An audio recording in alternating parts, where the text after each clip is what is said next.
dans le webinaire organisé par JobCloud, le leader de l'emploi en Suisse romande, avec les plateformes d'emploi jobup.ch, jobs.ch et jobscode24.ch. Bienvenue à tous, on est ravis de vous avoir avec nous aujourd'hui sur la thématique de l'IA. Bienvenue Guillaume, je suis ravie de t'avoir aujourd'hui comme invité. Eh bien, merci beaucoup, je suis ravi d'être là également. Donc voilà, on va passer une petite heure ensemble, ça va être sympa. C'est ça. Aujourd'hui, on parle d'IA dans le monde des RH. L'IA accélère les RH face à une transformation impossible à ignorer.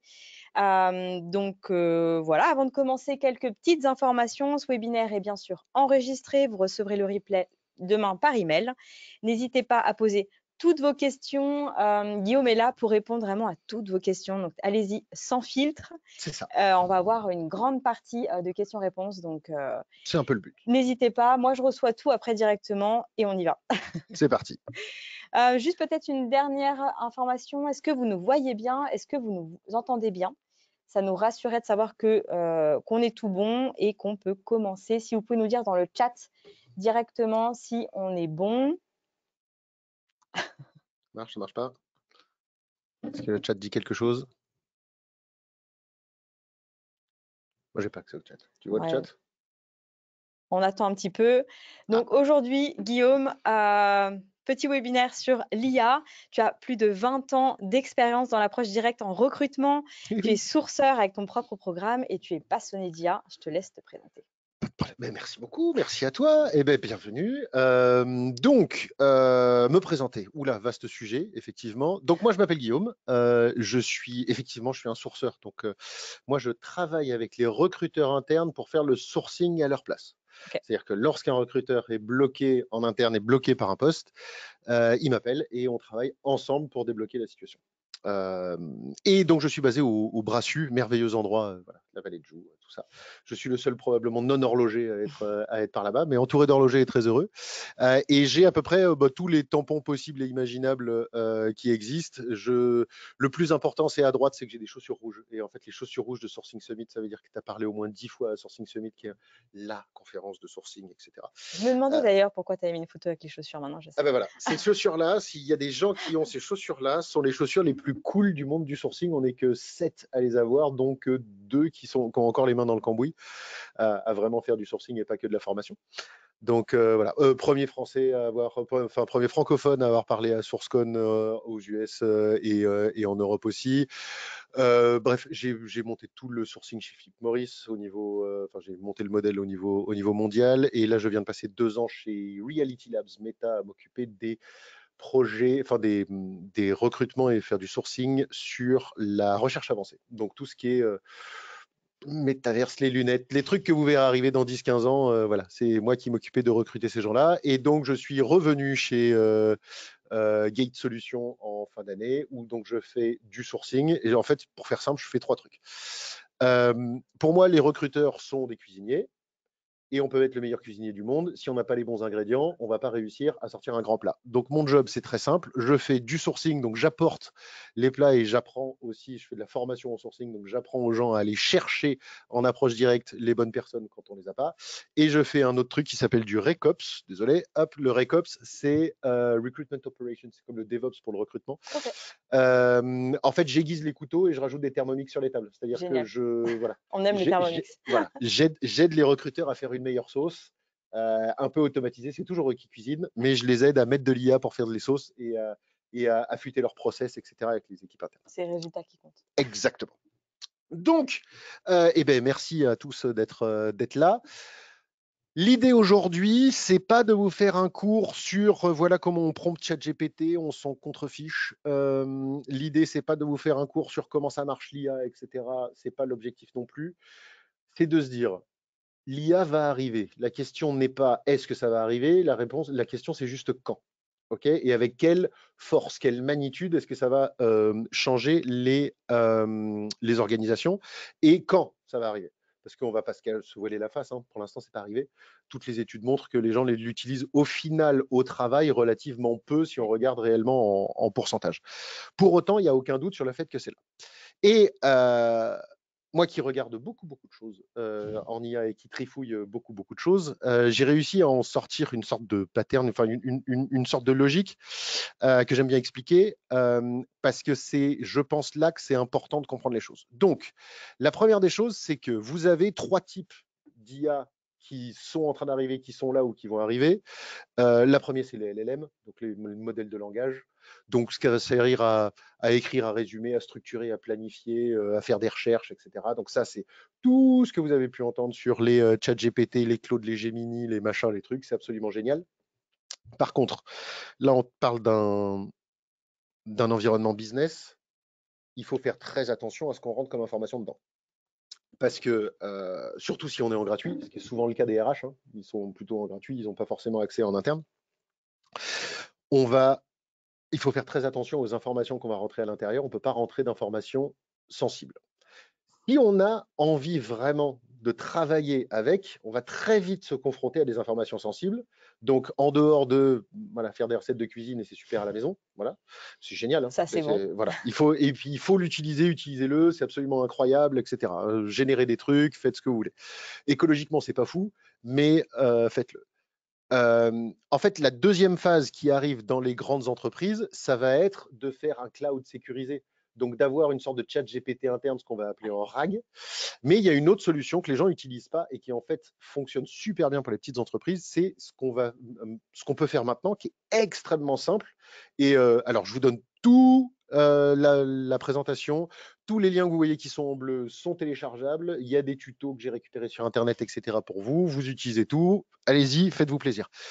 En fait, l'idée, c'est d'installer en local sur son PC directement un petit modèle, parce que maintenant, il existe des tout petits modèles qui sont suffisamment performants. Moi, ce que j'utilise chez moi, c'est LM Studio. Et en fait, c'est très, très simple. Et il faut les utiliser pour une raison simple. Avant que je vous montre comment ça marche, c'est que on ne peut pas commencer à parler d'IA en RH et se dire que ça va arriver si on ne met pas de temps en temps un petit peu les mains dans la pâte. Okay, et il ne faut pas avoir peur. Et en fait, à partir du moment où c'est sur votre machine directement, il n'y a rien qui sort qui est connecté. Vous pouvez l'utiliser déconnecté d'Internet si vous voulez, ce n'est pas un problème. Donc, il n'y a pas de problème informatique. Vérifiez toujours si vous avez un département informatique quand même. Oui, c'est mieux. Voilà, je veux que personne ne se fasse engueuler pour moi. Mais il n'y a strictement aucun souci, mais il faut l'utiliser pour voir ce que ça apporte. Okay, Donc, finalement, le LM Studio, c'est comme si on avait ChatGPT, mais c'est sur son ordinateur en local et on peut envoyer toutes les données qu'on veut puisque c'est sécurisé. exactement. En local, sur sa machine, on a téléchargé le modèle directement. Donc, on peut choisir de tous les modèles. Donc, il y a des modèles qui sont très gros, il faut une très grosse machine pour le faire. Mais vous avez des modèles, là, j'ai mis un Mistral 7B, voilà, qui est optimisé pour être tout petit. Je crois que ça fait 4 ou 5 gigas, c'est à télécharger, c'est pas monstrueux. Et en fait, on a ce modèle-là directement sur la machine. Donc, Parfait. encore une fois, dans le PowerPoint, il y a tout. Hein. Mais on installe, ça prend 3 minutes à installer, on le met et on lui demande des choses comme écris-moi l'introduction que je devrais faire pour un podcast avec Mylène, hop, et boum, il me sort un truc. En plus, c'est même plus rapide, parce que c'est des modèles Mistral, donc les modèles Mistral sont en général très rapides sur le texte, et on peut vraiment commencer à s'amuser à les prompter, à jouer avec. En fait, je pense qu'il faut commencer à prendre l'habitude, enfin, je peux que conseiller de se dire, vous avez un long mail à écrire qui vous embête, vous savez ce que vous avez envie de dire dedans, vous déblatérez tout dans LM Studio ce que vous avez envie de dire et vous lui demandez de l'écrire à votre place. Et en fait, vous allez voir que le résultat, il est quand même vachement bon et qu'au final, vous aurez gagné du temps et qu'on va prendre l'habitude de l'utiliser au fur et à mesure. Moi, j'écris vraiment de moins en moins. Je parle de plus en plus à mon ordinateur même. Ça va encore plus vite sur la voix. Mais bon, moi, je suis encore un J'avoue, je fais des énergumène. vocaux à mon téléphone, mais pas encore à mon ordinateur. Voilà, Bon point, faut que j'essaye. voilà, moi je lui parle énormément et on discute ensemble et tout ça, c'est dangereux, tout va bien.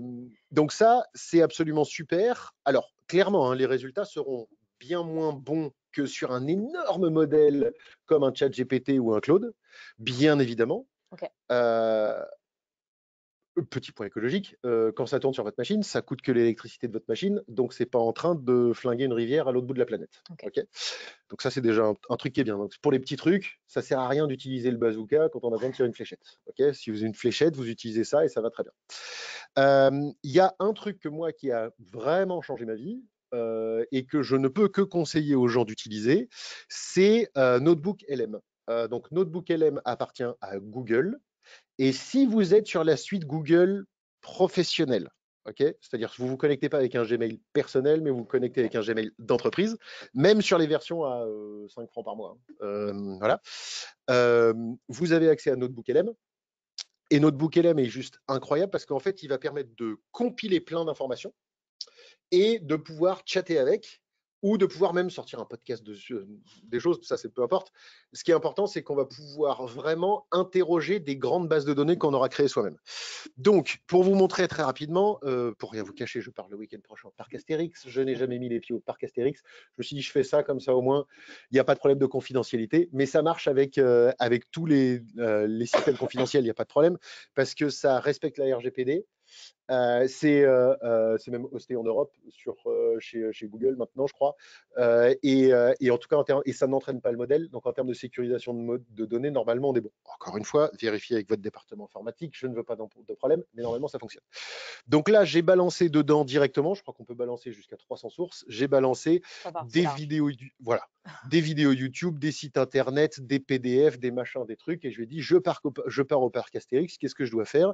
Et donc, il a tout analysé. Il m'explique quelles sont les choses à catégorie sensation forte, sensation pas trop forte et tout ça. Je lui ai dit l'âge des enfants avec qui je parlais, qu'elles n'aimaient pas forcément les grosses sensations. Donc, il m'a sorti ce qu'il faut faire à l'ouverture, où est-ce qu'il faut aller en fonction de là où vont les gens dans le parc, etc. etc., etc. Et ça m'a pris quelques secondes et je n'ai pas besoin de regarder tout ça. Et je peux lui demander, comme je te disais, de faire un podcast. Et il me fait un podcast, donc vous aurez le lien dans le PDF, qui m'explique, voilà, je lui demande quelles sont les attractions à faire. Je pourrais lui demander d'autres sujets sur le même corpus de texte.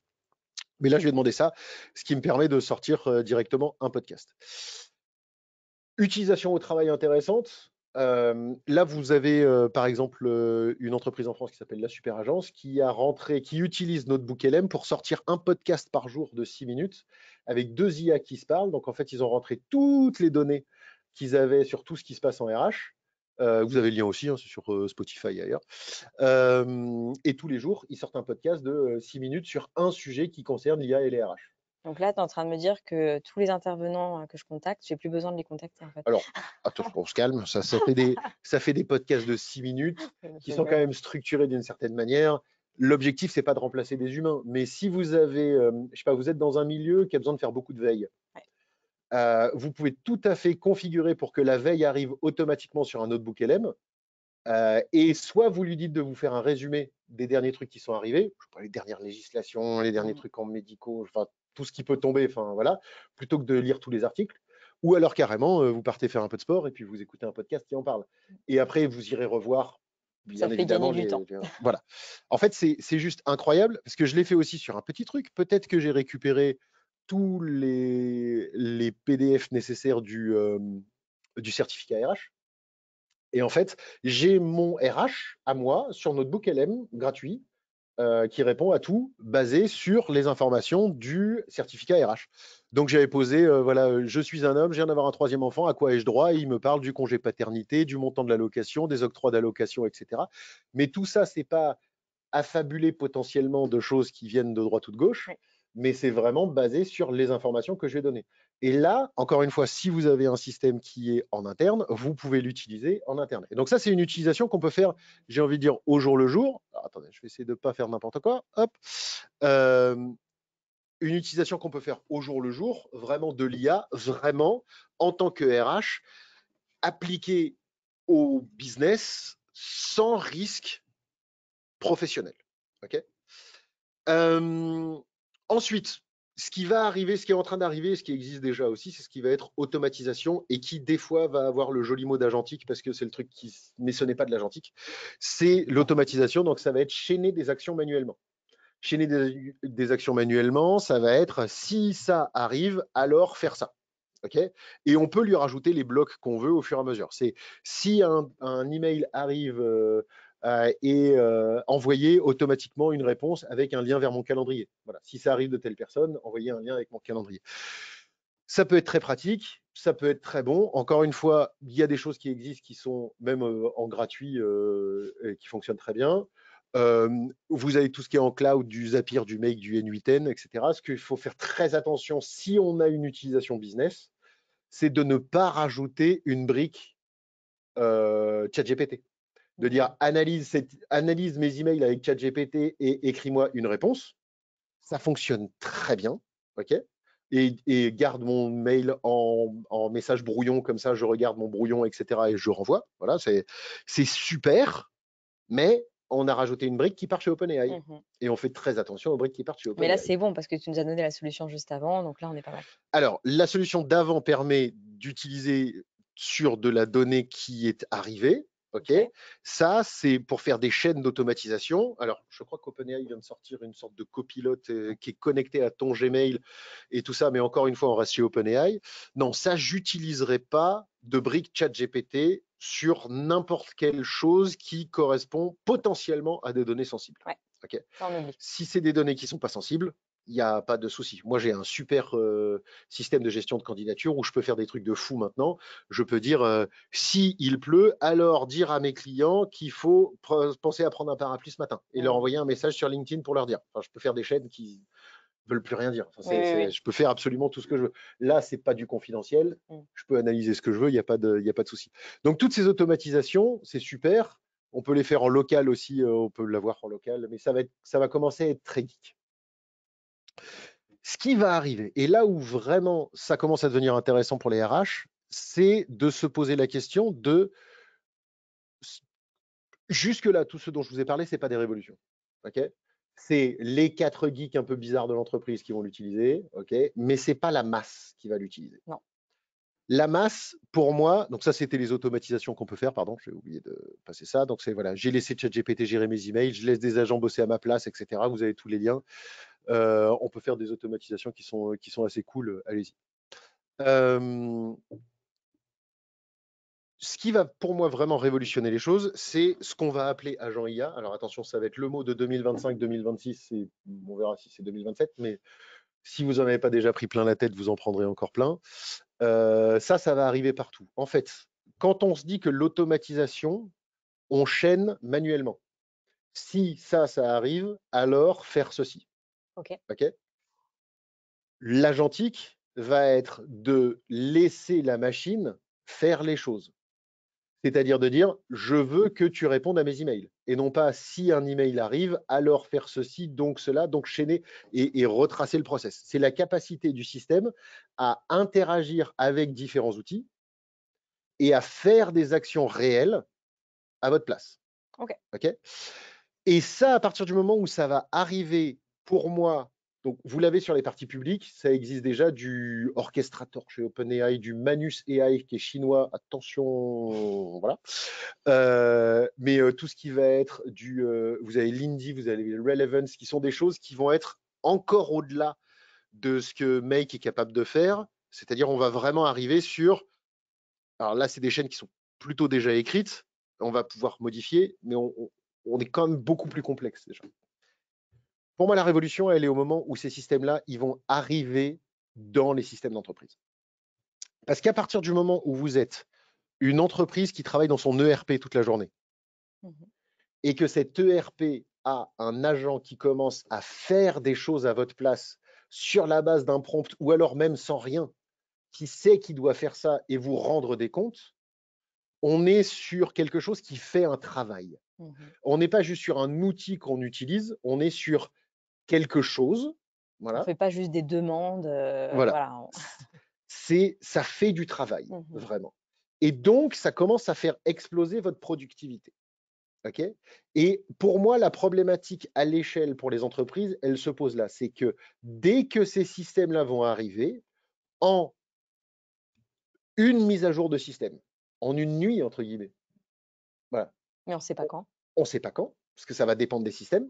Mais c'est sûr et certain que ça va arriver parce que les vendeurs de systèmes ont tout intérêt à ce que ça arrive parce que les gains de productivité sont énormes. Le travail est taxé, le travail des machines n'est pas taxé, etc. Donc, si les machines travaillent, ça fait des gains. Voilà, donc ça se vend très bien. Est-ce que tu as une date quand même approximative ou...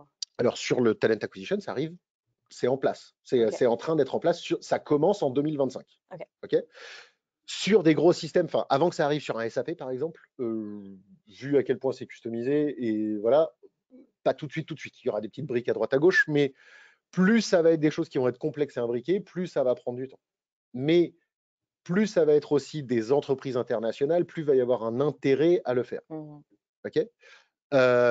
Et donc ça, ces systèmes-là, quand ils arrivent, si je prends par exemple donc Workday, qui est un système RH assez énorme, commence à avoir, et c'est là où pour moi il y a une sorte de changement de paradigme aussi, c'est que dans les définitions de poste, ils commencent à avoir dans la workforce, dans les gens qui travaillent, des agents IA qui sont considérés un peu, enfin qu'on peut gérer comme des employés. C'est-à-dire que cette tâche, elle est faite par qui? Elle est faite par un agent IA. OK.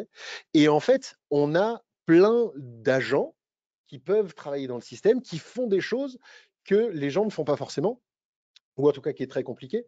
C'est l'agent payroll qui va vérifier chacune des fiches de paye de l'entreprise vis-à-vis de tout ce qui a été négocié, etc., pour vérifier qu'il n'y a pas d'erreur, et qui non seulement peut alerter des erreurs, mais maintenant peut même corriger les erreurs sur des fiches de paye.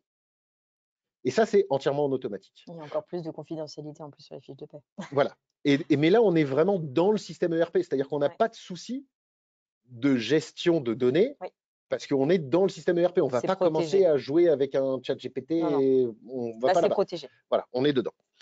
Et tout ce qui va être les contrats, par exemple, ça peut être hyper intéressant, parce que quand on gère des contrats, il y a toujours, au bout de 6000 trucs qu'on a achetés, on a 3% de rabais, et puis ça, jamais personne ne le fait. Je connaissais même une entreprise il y a 20 ans dont le job était de vérifier les contrats pour récupérer cet argent-là, et prenait une marge sur l'argent qui était récupéré. Okay.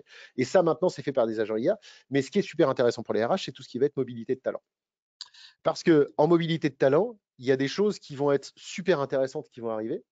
C'est que si demain, les gens deviennent plus efficaces à l'échelle d'une entreprise, les entreprises ne sont pas faites pour que les gens soient totalement efficaces. Okay, c'est normal de perdre du temps, et c'est normal que voilà, il y a des inefficacités dans l'entreprise. Il y a une part d'apprentissage, il y a une part de séance, Exactement. voilà, il y Voilà. a plein d'autres choses que le travail, on va Voilà. dire. Et il y a une énorme part aussi de processus.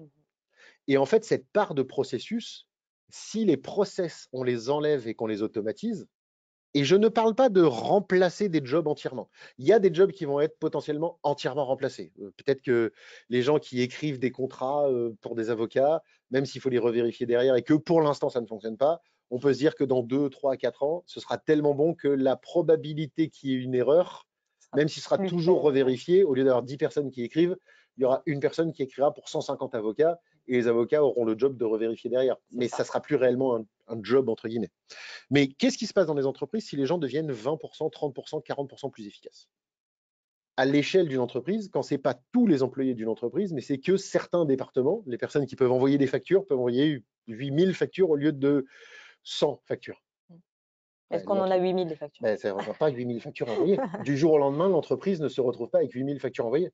Mais on a dans son système de facturation 4 personnes qui s'occupent d'envoyer des factures et de vérifier que les factures sont envoyées. Toutes les relances de factures qui sont faites à la main à l'heure actuelle, il y a déjà tellement de systèmes qui existent, tout ça, toute cette partie de processus, et il y a des exemples absolument partout, ça va forcément partir. Donc, on ne parle pas de remplacer totalement un job, c'est qu'est-ce qui se passe si une partie des jobs des employés que je gère se retrouvent avec 20%, 30%, 40% de leur temps de travail dédié à des choses qui sont devenues déléguées à des agents IA.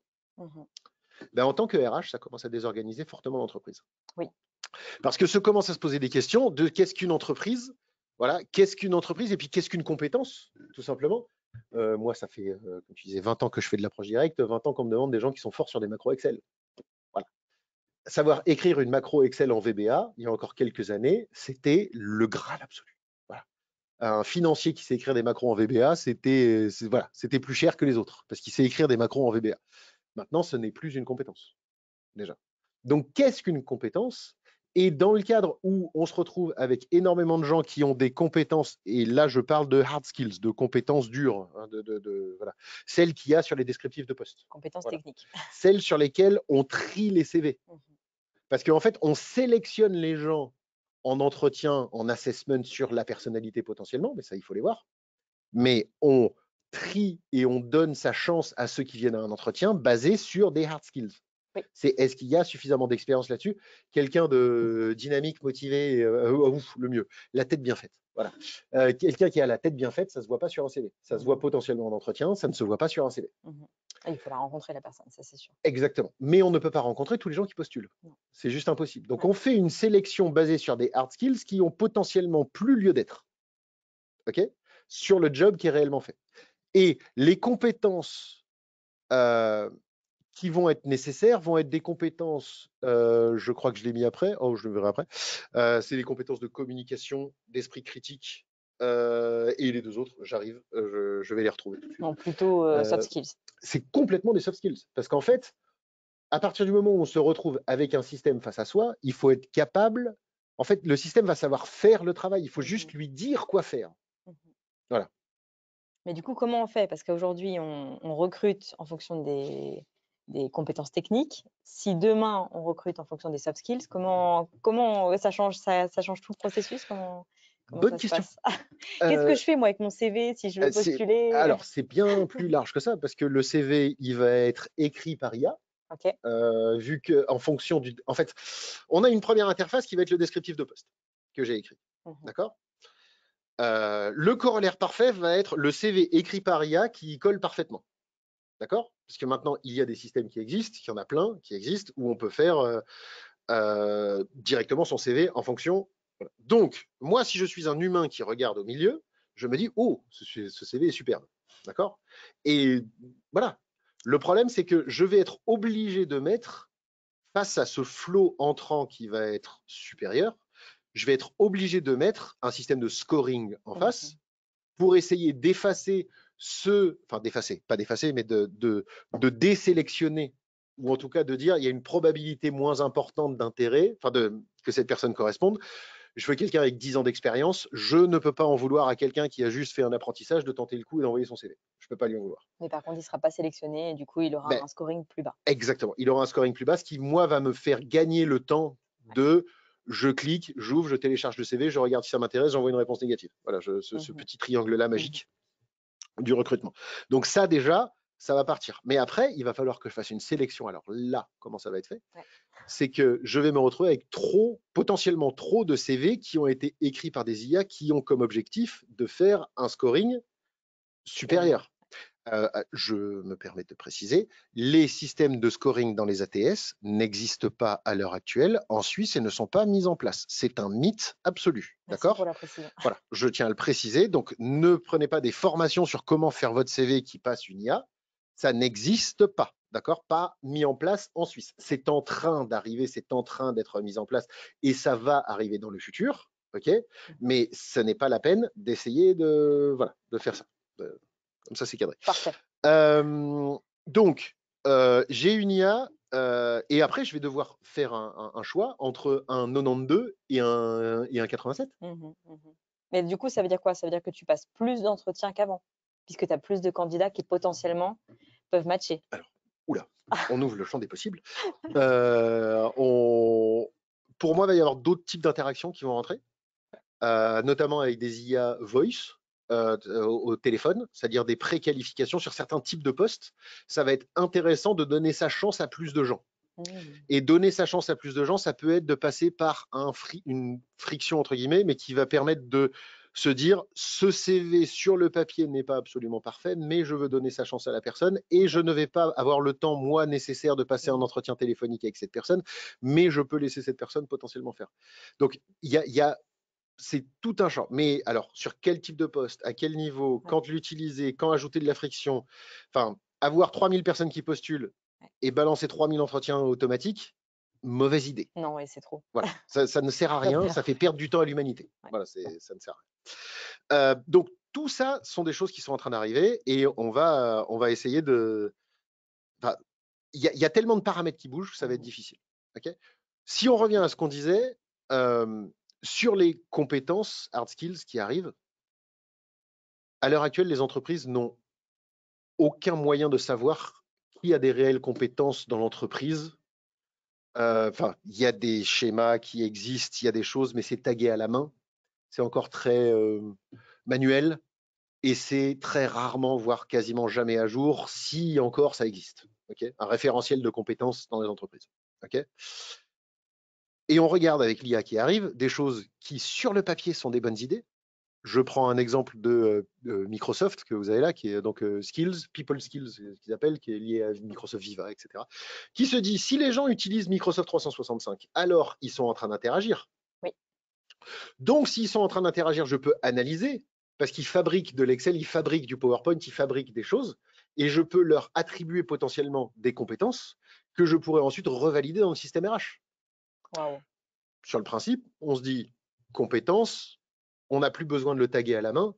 Super, ça sort des dashboards, des tableaux de bord qui sont absolument magnifiques. Moi, dès que je vois ça, je commence à me poser des questions du style, est-ce que les employés vont avoir le même comportement? Parce que si mon PowerPoint a été créé par de l'IA, est-ce que la compétence doit être donnée à moi ou est-ce qu'elle doit être donnée à l'IA? Si je sais que tout ce qui est fait sur le système est analysé par une IA qui va vérifier et qui va me donner une promotion à la fin de l'année, est-ce que j'ajoute mon collègue qui m'a filé un coup de main? Est-ce que je lui demande à la machine à café? Comme ça, je ne le mets pas sur le PowerPoint et puis c'est moi qui récupère la compétence et donc en fait, moi, j'aurai la promotion et donc, enfin, les interactions dans l'entreprise vont commencer à changer parce que dès qu'on va se dire tout ce que je fais est analysé, ça commence à potentiellement poser des problèmes. Ouais. Donc, je ne sais pas où ça va parce que je n'ai pas de baguette magique. Par contre, ce qui est sûr et certain, c'est que les agents IA intégrés directement dans les systèmes sont en train d'arriver et vont arriver. Je reprends, on parlait des compétences tout à l'heure. C'est Jérémy Lamry qui dit de Tomorrow Theory, qui donne ces 4 compétences que je trouve très très bonnes. Il parle des 4 C. Ça va être les compétences du futur, vont être créativité, esprit critique, coopération, communication. Que des choses qu'on ne voit pas sur un CV. Voilà. Donc on va toujours avoir ce premier filtre, cette première interaction, comment ça va se passer. Et l'évolution dans l'entreprise, évidemment, il faut aller là-dessus, etc. Je vous ai mis un excellent podcast avec Paul Courteau de NeoBrain qui est paru il y a 3 jours, je crois, qui est là. Je vous conseille de l'écouter. Il est absolument passionnant aussi sur ces sujets-là, sur IA et RH et sur ces sujets-là également. On parlait, tu me demandais tout à l'heure ce qui arrive, quand est-ce que ça arrive, ces choses-là. Eh bien, félicitations, ça commence à être là, notamment sur le talent acquisition. Donc, tout ce qui va être recrutement. Donc, Tim Taylor, qui est un très bon ATS, a mis en place déjà un IA copilote. Donc là, on va être sur une capacité à rajouter un agent, enfin, c'est pas un agent, c'est vraiment un équivalent de ChatGPT, hein, on va dire, voilà, sur le système, mais qui permet de résumer, de structurer et d'aller un peu plus vite. Okay. Par contre, Smart Recruiters, Gen Hire Easy Workable et bien d'autres ont déjà annoncé des refontes complètes où là, on commence à avoir toute la chaîne du recrutement, toute la partie process du recrutement qui est automatisée. Okay. Quand je parle de toute la chaîne du recrutement, je parle de job description automatisé, de calcul automatique du bench de salaire, de rédaction des annonces, de sourcing automatique dans l'ATS. Et moi qui suis un sourceur, je peux vous dire qu'il n'y a pas une entreprise à l'heure actuelle qui est capable, et ce n'est pas de leur faute, c'est à cause des systèmes, de chercher dans son propre système qui a passé un entretien il y a 2 ans et qui était très bien et qu'on n'a pas rappelé, etc., etc., etc. Toutes les analyses de CV, donc ces histoires de scoring, c'est dedans. Évaluation et classement des candidats. Rédaction d'emails personnalisés, c'est-à-dire que par rapport il y aura toujours une phase humaine hein, où on vérifie les CV. De toute façon, AI Act fait que personne ne sera rejeté automatiquement. Hein, voilà, il faudra sélectionner et voilà, on va regarder et on dira ah ça m'intéresse. Sauf que quasiment tout le travail aura été pré-mâché entre guillemets et en fait on va y croire aussi à la machine parce qu'elles sont douées et elles fonctionnent bien. Planification d'entretien, c'est-à-dire voilà, planifie-moi les entretiens. Et donc, c'est pas juste vous êtes sélectionné à un entretien, mais c'est vraiment une discussion par email qui peut aller vérifier en fonction des différentes personnes, etc. et mettre les entretiens. Des notifications automatiques. Un tel a dit qu'il n'était pas dispo tel jour et que voilà, ça l'intéresse. Voilà. Création automatique de tout ce qui va être scorecard pour les entretiens. Qu'est-ce qu'on va poser comme question? Les rédactions d'entretien, tout ce qu'il faut évaluer. Voilà. Donc, toute la partie process du recrutement, elle est en train, elle va partir. Et c'est vraiment, je pense, le travail des recruteurs. Plus la boîte est grosse, plus il y a du process, en général. Ça, tout le temps. Ouais. Voilà. Et plus il y a du process, plus ça va être remplaçable. D'accord. Les recruteurs de grandes sociétés sont beaucoup plus à risque, entre guillemets, pour leur job. parce que une fois que ce système est en place, il y a un énorme intérêt pour leur employeur de le mettre en place, déjà, parce que c'est un énorme gain de productivité, voilà, de productivité, beaucoup plus que j'ai laissé un CV au front desk de l'entreprise et voilà, on fait 3 recrutements par an. Ça prendra plus de temps, ça sert à rien d'avoir ces choses-là. Mais toute cette partie process de recrutement, elle va fortement diminuer. Ce qui, en fait, est génial pour les recruteurs parce que le recrutement est un cas d'école pour l'IA, parce que c'est beaucoup de processus de gens qui n'ont pas envie d'en faire. Si on demande à tous les recruteurs, est-ce que vous avez envie de vous consacrer à l'humain? La réponse est évidemment oui. On espère que oui. Voilà. Et c'est très bien. Ouais. Et si on ajoute à ça le fait que le recrutement est au début de la chaîne de valeur, c'est-à-dire il n'est pas en plein milieu des process ERP connectés avec 12 millions de choses, etc. C'est vraiment le tout début. On a une entrée de CV et puis ensuite on ira vers on a engagé et ça peut passer dans un SIRH et faire des contrats, etc. Et ben en fait, cette partie, c'est la partie qui est potentiellement la plus facile à remplacer parce qu'on n'est pas voilà, en interopération avec 1 million d'autres systèmes. Donc, on a une population qui a envie de se faire remplacer, entre guillemets. Parce que le problème, c'est que la masse de recruteurs qui fait des choses pas optimales et qui fait beaucoup de processus est bien supérieure à la masse de gens qui, si on enlève ces processus, va être nécessaire. Donc, c'est une fonction qui ne demande que ça et c'est un marché à des dizaines de milliards que les entreprises sont clairement en train d'aller regarder. Et les ATS n'ont pas le choix d'aller dessus. Parce qu'à partir du moment où un va proposer ça, si les autres ne le proposent pas, Ils vont être obligés. eh ben, en fait, on La fait question, gagner. du coup, c'est quand ça sort. Et ça, pour l'instant, on n'a pas Alors, encore. bah, c'est facile. Hein. On est sur ceux que je vous ai cités, on est sur 2025, début 2026 maximum. Demain. Voilà. Il y en a qui sont déjà là à l'heure actuelle en production. Alors attention, faudrait faire la distinction américain-européen. Ouais. Je conseillerais à toutes les personnes qui nous regardent de faire très attention à la façon dont est géré l'IA aux États-Unis, c'est pas vraiment la même.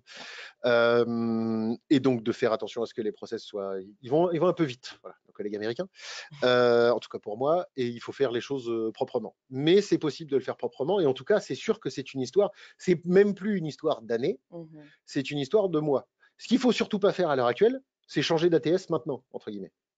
Parce qu'en fait, il y a une telle révolution qui est en train d'arriver qu'il faut regarder qui l'aura bien fait, qui va réellement fonctionner, parce qu'entre la promesse marketing et ce qui va être délivré, il peut y avoir un petit décalage, qui va vraiment avoir délivré un système qui fonctionne, et ensuite, comment est-ce qu'on peut le mettre en place? Est-ce qu'on veut le mettre en place? Voilà. Mais en même temps, si vous demandez à n'importe quel recruteur, est-ce que tu as envie d'arrêter de lire des CV nuls et de les sélectionner plus vite et de pouvoir vraiment te Oui. concentrer sur l'un? La réponse sera oui. Mais du coup, il risque d'y avoir pas mal d'entreprises qui changent d'ATS dans les prochains mois, en fonction de ce qui est délivré par les entreprises. Année, sûr. Moi, c'est un peu tôt quand même. Enfin, faut que ça tourne un peu. Une mise en place d'ATS, ça prend quand même un peu de temps. Oui, année, je pense qu'il va y avoir un grand chambardement parce qu'il va y avoir un intérêt réel, clair et fort. Ok. Voilà.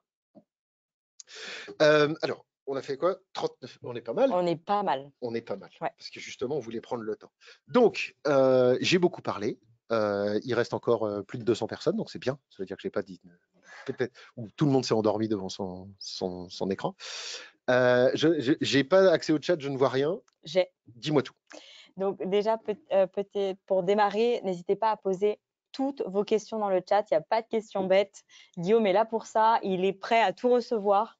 Donc vraiment, n'hésitez pas à écrire toutes vos questions. J'en ai déjà sélectionné quelques-unes qu'on a reçues, mais n'hésitez pas à en envoyer d'autres si vous avez la moindre question sur l'IA. Alors, une question de Martha. Sur quoi la machine agent IA prend les décisions? Par exemple, comment savoir comment répondre à un email s'il y a des subtilités dans le contenu? Alors, la réponse peut être extrêmement large. Je vais essayer de cadrer un petit peu les choses. Donc, à partir du moment où on va être sur un email, on va pouvoir remonter la chaîne d'email. Donc, d'essayer de comprendre normalement le contexte qui s'est passé. L'agent, normalement, devrait connaître, il y a plusieurs choses. Il y a une partie d'entraînement sur la manière dont moi j'ai l'habitude de répondre. OK? Donc, sur la manière dont il va répondre. Est-ce que je réponds de façon courte? Est-ce que je réponds de façon compliquées, etc. Ensuite, la prise en compte du contexte va être sur l'ensemble des interactions qu'on aura pu avoir avec la personne. Le meilleur exemple que je pourrais avoir, c'est ceux qui utilisent beaucoup ChatGPT avec la mémoire. Parlez-lui, reposez-lui des questions sur ce qu'il sait de vous et vraiment de remettre les choses en contexte par rapport à la manière dont vous aimez vous les savoir. C'est assez fort, j'ai envie de dire.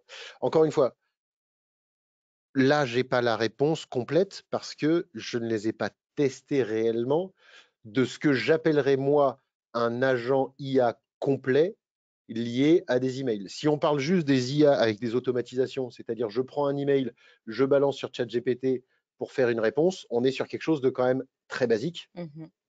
Et ça va être une réponse qui va être pas mauvaise, mais qui va se baser uniquement sur la totalité de la réponse de mail qu'il peut y avoir dans le corps du mail. Parce que c'est ça qu'on donne en fait à manger à ChatGPT si on le fait avec ce biais-là.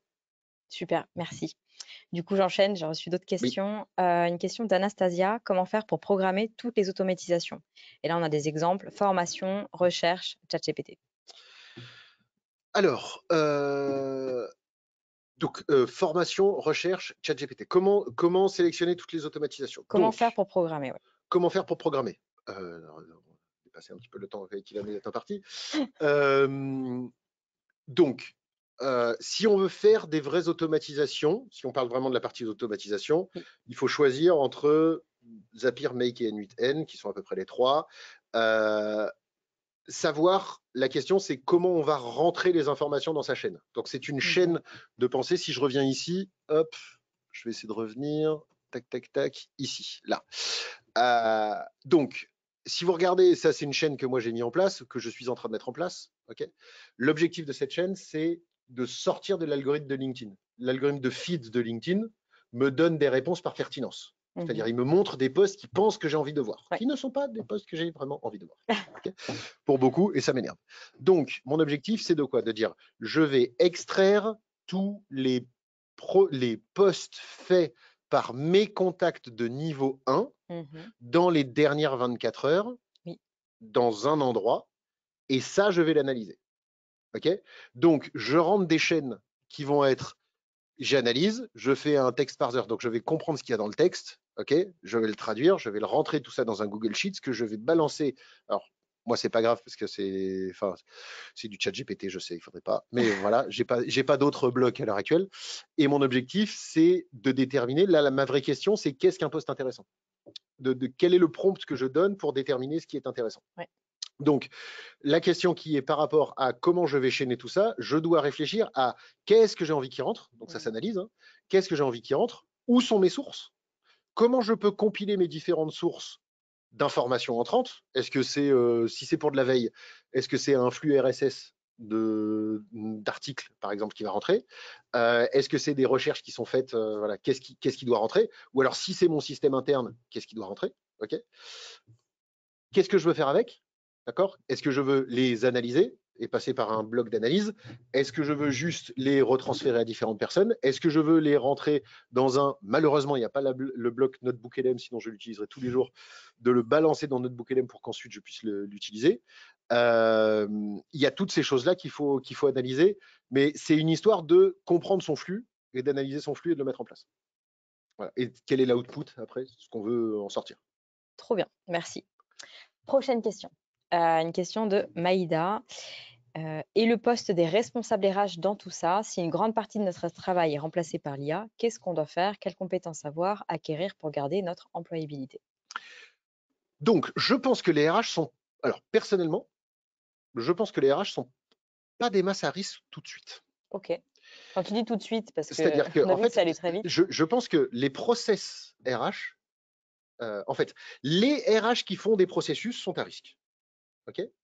Je pense qu'il va y avoir plein de conversations à avoir avec des humains, du style, j'ai 10 personnes dans mon entreprise, on a mis ce système-là en place, j'en ai 3 là, je ne sais pas trop quoi leur faire. Donc, je pense que les chantiers de reskilling, donc de comprendre des nouvelles compétences, de learning and development, de tout ça. Donc, pardon, je reprends. Les processus, ceux qui font du process, ça va faire mal. OK.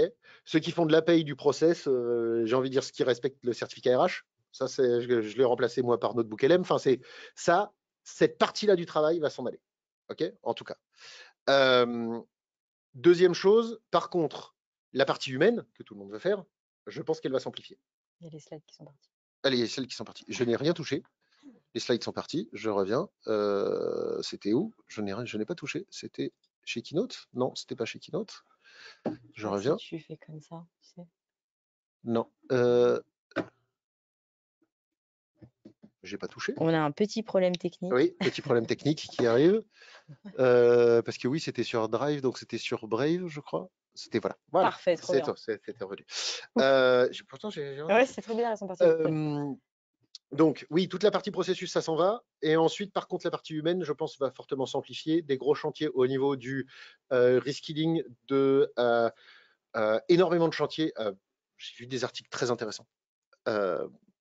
Vraisemblablement, et il faudrait retrouver les données réelles parce que pour l'instant, il y a une grosse chute des demandes de stagiaires. OK. Et des gens du premier échelon. Ouais, parce qu'on peut automatiser leur tâche. Parce qu'en fait, on peut donner ça automatisé. Donc, il va y avoir une vraie réflexion sur quand est-ce que je fais rentrer les gens dans mon entreprise, qu'est-ce qu'ils font réellement. Parce que normalement, on leur donne les tâches subalternes à faire, j'ai envie de dire, pendant l'été, pendant qu'on n'est pas là, pour gérer les choses. Voilà. Et c'est hyper important. Parce qu'il faut qu'ils apprennent.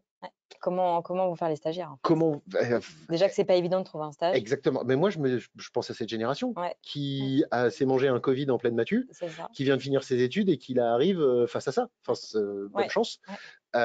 Donc, pour les RH, je pense qu'il y a plein de chantiers qui vont s'ouvrir parce que je pense qu'on va passer dans une phase de transition qui va être on a énormément d'entreprises avec des gens qui sont, j'ai envie de dire, peu efficaces en termes de productivité par rapport à ce qui est atteignable, à, dans le futur, peut-être énormément d'entreprises, beaucoup plus d'entreprises, avec beaucoup moins d'humains en nombre d'employés, et qui seront potentiellement très efficaces.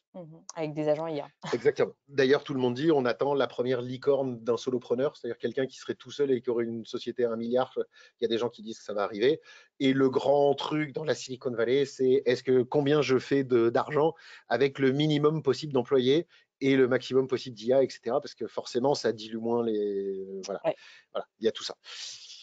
Et bien, toute cette phase de transition-là, où on va se retrouver avec beaucoup plus rapidement une augmentation de la productivité des employés, mais avec trop d'employés par rapport au travail qu'il y a à leur faire dans leur entreprise, et une entreprise qui ne va pas être capable de se révolutionner aussi vite. Là, je pense qu'il va y avoir besoin des RH, très fortement.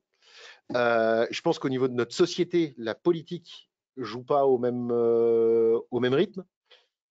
Parce que notre système de chômage, c'est les gens qui travaillent, qui payent ceux qui ne travaillent pas. Enfin, il y a plein de choses comme ça. Donc, je pense qu'il y a du boulot pour les RH sur cette partie humaine, qui est la partie qu'ils veulent faire. Par contre, les RH processus, je pense que ça va être... voilà. Quand les systèmes là vont être là, ça va s'enlever un peu plus. Merci, Guillaume. Une autre question de Émilie. Le risque est d'écarter des candidatures qui sortent du standard ou du mouton à 5 pattes.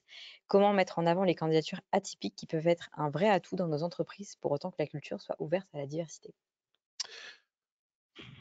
Alors, réalistiquement, à l'heure actuelle, dans les entreprises qui ont du flux important entrant, c'est-à-dire beaucoup de candidats qui postulent, il n'y a pas gigantesquement de place pour les moutons à 5 pattes, déjà, de nos jours. Donc, il vaut mieux qu'ils aillent en petite entreprise. Donc, les petites entreprises qui peuvent se poser des questions, ou alors de passer par un autre canal qui va mettre le CV sur la pile. Le réseautage.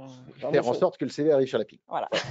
Parce que en tant que recruteur interne, vous avez 300 CV qui rentrent, vous gérez 25 postes en parallèle, vous n'avez pas beaucoup la place et la bande passante pour se dire je vois du potentiel dans cette personne, sans biais, etc. Parce que mouton à 5 pattes et biais, on pourrait faire un podcast d'1 heure dessus aussi. Je pense que dans le futur, c'est-à-dire encore plus loin que tout ça, ce qui devrait être inévitable, alors attention, on est sur de la prospective de très très loin, c'est de se dire, à l'heure actuelle, mon recrutement a une interface moche qui est l'annonce d'emploi, qui est d'ailleurs un document écrit, qui est la meilleure chose à l'heure actuelle, et qui va se retrouver en face avec une autre interface moche qui va être le CV. D'accord? Si j'avais vraiment une connaissance fine de ce qu'est l'entreprise, c'est-à-dire d'avoir une IA d'entreprise qui me dit voilà qui je suis réellement et qui je recherche réellement, et que les candidats avaient de leur côté voilà qui je suis réellement et voilà ce que je recherche réellement en dehors du marketing, de tout ce qu'on met sur un CV qui fait l'interface à l'heure actuelle, et que de façon profonde, ça puisse se rencontrer et que tout le monde, attention, il y a fait beaucoup de conférences, et que tout le monde ait confiance sur la sécurité des données, sur le tout ça, et qu'à un moment, j'ai quelque chose qui arrive sur mon téléphone et qui dise Guillaume, je sais que tu ne cherches pas, mais il y a cette entreprise qui a l'air de chercher quelqu'un. Et en fait, cette entreprise, il n'y a pas de politique, il n'y a pas de machin. Les projets sur lesquels ils travaillent sont réellement intéressants pour tel et tel parce que je sais que toi, tu aimes ceci, cela. Alors, ça vaut le coup d'aller voir. Ouais. Et donc voilà, ça demande une compréhension bien plus profonde de l'entreprise, bien plus profonde des gens. Mais si ce matching il pouvait être fait, il y aurait de la place pour les atypiques. Voilà. Moi, pas tout de suite. Encore une fois, si on parle d'entreprise avec beaucoup de flux, si le CV arrive sur une pile normale, Ouais. Voilà. Si vous arrivez 243e et que vous êtes atypique, la shortlist, elle a déjà été faite, probablement, malheureusement. Donc, la rapidité est plus importante, etc. Et puis, arriver sur le bon truc, ça, c'est pour les profils atypiques maintenant. On n'est pas en train de régler un système qui fonctionne. Hein. Le recrutement, il fonctionne pas tant que ça à l'heure actuelle. Il est quand même plein de biais. Donc, j'ai presque moins peur des biais des IA que des biais des humains. Il y a des biais humains, ça fait 33 fois que tu vois le même template Canva de CV. Et ben, le 34e, il a statistiquement moins de chance alors qu'il n'a rien fait pour. Ouais. Voilà. Parce que tu es un humain. Voilà. Merci. Je prends encore quelques questions. Je vois qu'on a encore un petit peu de temps. C'est une question de Claudia. Avec la nouvelle loi sur la protection des données, quel impact sur l'avenir et l'autorisation, la limitation à diffuser des données personnelles? Comment imagines-tu ces agents IA qui vont piocher sur d'anciens dossiers? Alors, il n'y aura aucun agent IA logique dans une entreprise professionnelle qui ne respectera pas la loi sur la protection des données ou la RGPD ou ces choses-là. Voilà. Parce que par nature, en fait, il n'y a aucun vendor, il n'y a aucune entreprise qui fabrique ces trucs-là qui va fabriquer des systèmes illégaux. C'est-à-dire que quand ça va être réellement des agents IA rentrés dans les ERP, ce sera propre. Voilà. À l'heure actuelle, toute la bidouille qui est faite, et j'en suis le premier, je bidouille énormément sur mes données, sur tout ce que j'ai. Tu bidouilles bien quand même. Voilà, je bidouille bien. La bidouille, elle peut être potentiellement, voilà. En fait, à l'heure actuelle, il y a des gens qui balancent des CV sur ChatGPT pour faire de l'analyse de CV. Donc, Ça, avec des données, avec des coordonnées, avec des choses comme ça, et limite qui disent aux gens, regardez comme ça marche. Alors, la réponse est oui, ça fonctionne. Faites pas ça. Voilà. Ne faites pas ça, ça ne se fait pas. Si vous avez envie de faire des choses, faites-le sur un LM Studio directement. Alors, on aura des problèmes de fenêtres de contexte et de choses comme ça. On ne va pas rentrer dans la technique de taille, mais ne le faites jamais sur un système externe. Là, on sort de tout. Mais oui, je pense qu'il n'y aura pas de problème sur les agents parce que les agents dans les systèmes des entreprises seront prévus pour être propres. Ce qui pose réellement le plus de problèmes, c'est tout ce qu'on fait tous, c'est d'aller mettre des informations où on n'a pas forcément le droit de les sortir. Ouais. Mais c'est tellement rapide, ça fait gagner tellement de temps que de les balancer sur un Claude, un Gemini ou un ChatGPT, bah, c'est déjà super. Et voilà, donc c'est déjà ça, il faut régler ça. Ouais, hyper important. Franchement, si on doit retenir un truc de ce webinaire, je dirais que c'est ça. Bah, c'est mettez en place LM Studio, jouez avec, comme une disquette, c'est une console de jeu, c'est vraiment, on installe un système et je mets un modèle, voilà, je joue avec Mario Kart ou alors je joue avec Zelda, voilà, et je change de modèle que je mets. Voilà. Donc il faut juste avoir un PC, mais un PC de base, franchement, s'il n'a pas 10 ans, ça devrait fonctionner. Et après, plus le PC est gros, plus on peut mettre des gros modèles. Donc c'est à la portée de tout le monde. Complètement. Et celui que je vous ai donné, Mistral 7B, il tourne. Moi, j'essaye ce soir. Ça marche. Je regarde l'heure. Une autre question de Gaspard sur le sourcing. Le sourcing des profils techniques est chaque jour toujours plus compliqué pour faire émerger les CV qui n'ont pas encore été identifiés par une équipe de recrutement. Oui. Est-ce qu'il existe un agent IA pour assister les recruteurs afin de perfectionner ses recherches, ses requêtes, etc. Alors, agent IA, non. Pas perfectionner ses requêtes, ses recherches. Il y a deux choses. Un, apprenez à maîtriser vos outils. Si vous allez sur LinkedIn Recruteur, apprenez à vraiment maîtriser. L'outil, il est incroyable. Si on sait vraiment l'utiliser. D'ailleurs, j'annonce juste après que je lance ma formation là-dessus. Deuxième chose, pour moi, le futur, il ne sera pas à se dire j'ai pas déjà identifié. Gaspard, probablement, les candidats que tu recherches sont déjà probablement dans ton système. Sauf que là, tu les laisses pourrir dans un ATS ou dans un système interne. Donc, plutôt que d'aller toujours à la Migros ou à la Coop chercher toujours des nouveaux ingrédients pour cuisiner, rangez votre frigo. Donc, la prochaine bataille, elle va surtout être est-ce que la totalité des gens qui ont déjà été identifiés, contactés, sont qualifiés en lien nurturing, c'est-à-dire en relation personnelle, j'ai envie de dire, entre l'entreprise et cette personne, et activable si jamais on a un poste. Le nombre de gens qui font de la tech sur la Suisse romande, si on prend le cas classique du j'ai besoin d'un développeur .NET qui habite sur la Suisse, ben, c'est un nombre qui est fini. Oui. Voilà. À moins qu'il y ait des nouveaux qui arrivent, mais. Voilà, il y en a quelques-uns qui arrivent, voilà, mais c'est un nombre qui est relativement fini. Et c'est un nombre qui est identifiable. Voilà, il y a des techniques de sourcing qui permettent de les identifier. Et donc, si on est dans une entreprise où ça fait 10 ans qu'on cherche ça, bah, au bout d'un moment, c'est évident qu'on tourne en rond. Par contre, si on les a mal contactés, si on a une mauvaise réputation, tout ce qu'on doit faire pour faire en sorte que il faut travailler avec cette matière-là, qui est la population des .NET habituant sur la Suisse romande. Super. Il faut que, absolument, si jamais il y ait la moindre personne qui se mette open to work ou qui devienne intéressant, qu'on soit au courant. Et ça, il y a des techniques pour le faire. Ok. Voilà. Je pense qu'on va arrêter maintenant avec les questions-réponses. Tu peux passer Ouais. slide. Alors justement, en parlant de ça, grande nouvelle pour ceux que ça intéresse. Donc moi, je fais de la formation en sourcing. J'ai toujours People Attraction Theory qui tourne, qui est donc ma formation de sourcing. Et d'ailleurs, aujourd'hui, on a mis en place le code JobCloud 100. Si on va sur Et merci pour ça. Sur la chose, avec plaisir, où il y a 100 francs de réduction si jamais vous avez envie de faire toute la formation que vous voyez en bas, hein, qui part de la stratégie jusqu'au message d'approche neuroscientifique, donc toute la partie des données en sourcing, l'engagement, etc. Et en fait, je sors là 3 modules de formation d'une demi-journée chacun sur vraiment la partie LinkedIn Recruteur et la recherche, parce qu'il y a plein de choses qui sont arrivées avec des IA dans LinkedIn Recruteur, etc. Et en fait, on arrive à les mettre dans l'autre sens et voir ce qui fonctionne, voir ce qui ne fonctionne pas. Enfin, je suis vraiment descendu au plus profond de ce qui est possible. J'ai tout gratté et pour sortir 2 modules, celui que j'appelle recherche tactique et l'autre mode légendaire, où il y a plein de choses nouvelles vraiment dedans. Et ça va être du présentiel directement dedans. Donc le site web est en train d'être refait. Suivez-moi, envoyez-moi un message. D'ailleurs, je peux envoyer à ceux qui me contactent maintenant, je dois pouvoir déjà leur envoyer des dates et les choses et des informations, mais le site est en refonte et ça arrive.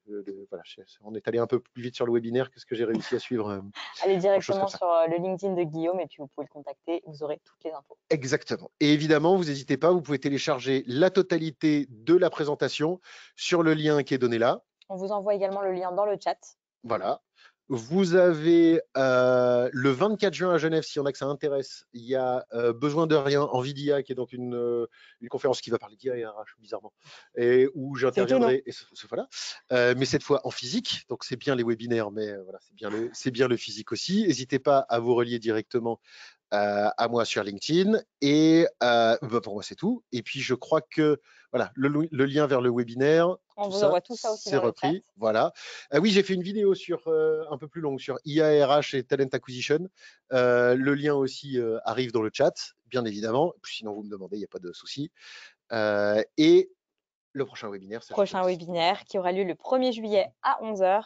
Brisons les silences, diversité et inclusion en entreprise, un défi stratégique avec Adela Vincol de la Women Leadership Academy. Pareil, on vous envoie directement le lien dans le chat. Je me réjouis de vous revoir le 1er juillet. Merci à tous. Je pense qu'on est pas mal. On est dans les temps. Juste peut-être une dernière précision, quand vous allez fermer le webinaire, vous allez avoir un petit questionnaire de satisfaction. Ça me ferait très plaisir si vous pouvez nous donner votre avis. Et comme ça, on peut toujours s'améliorer. Exactement. Merci Avec beaucoup, plaisir. Guillaume. J'étais Merci. ravie de t'avoir aujourd'hui avec nous et j'ai appris plein de choses et j'espère que vous aussi. Eh bien, merci à tous. Une bonne journée. Merci, à Au revoir. bientôt.